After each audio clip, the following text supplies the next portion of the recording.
Hello everybody. Welcome back to English with Visalakshi.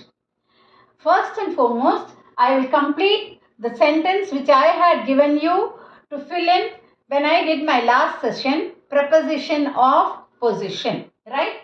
A castle was built on a hill above the town over which birds were flying. On, above, over. Check your answers, right?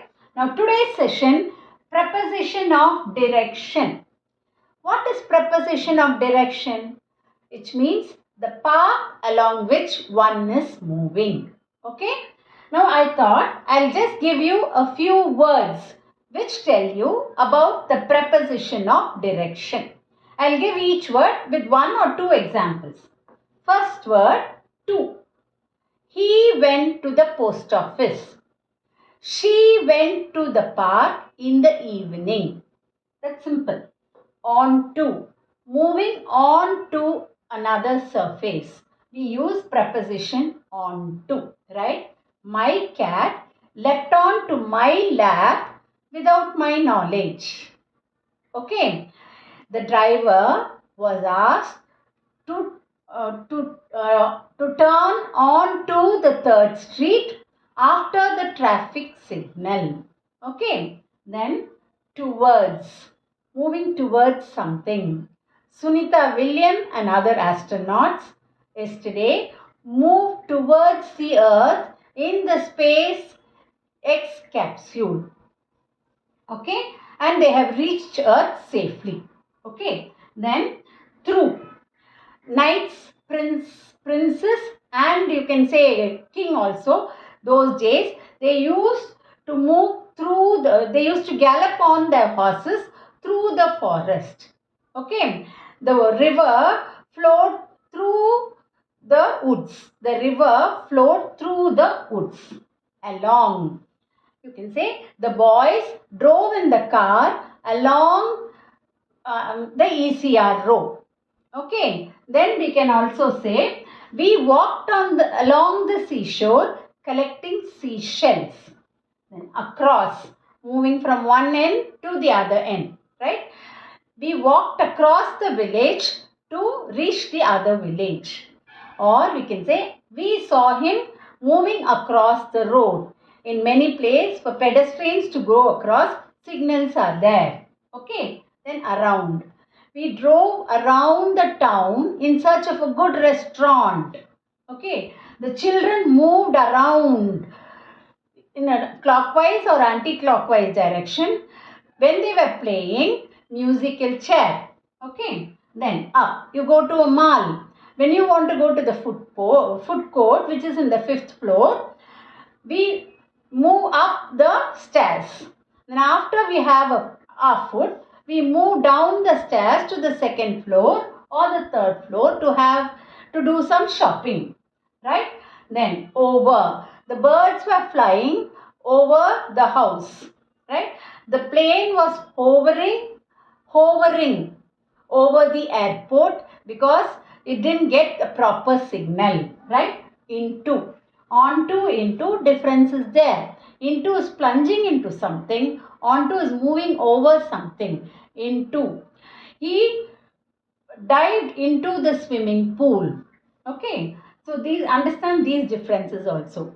These are various prepositions of direction. Now, I've just given you a small happening using only preposition of direction. I'll read it. You just try to understand it. Sham, a young boy, in the last summer vacation, went to his grandma's house in the village. I've just given the description of that and his experience over there during that vacation.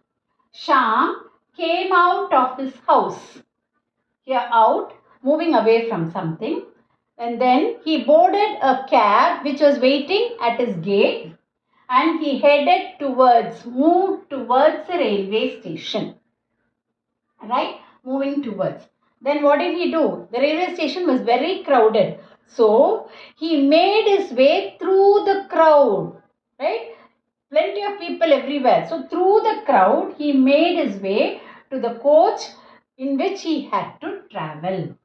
Then his journey started and the train reached his destination.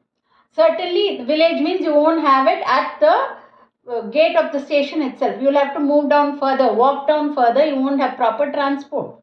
So, what had he to do? I'm talking about remote villages, right? He ferried across a lake. What is to ferry? Going in a boat. So, the boatman ferried him across the lake from this side to the other end. Okay, across the lake. Then there were a lot of fields. He walked along the fields, right?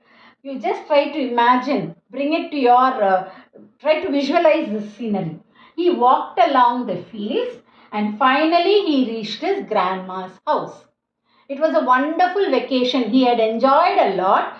He could not forget it. It was memorable. It was a memorable experience, right? How did he enjoy? He plunged into the well. He plunged into the well many a time.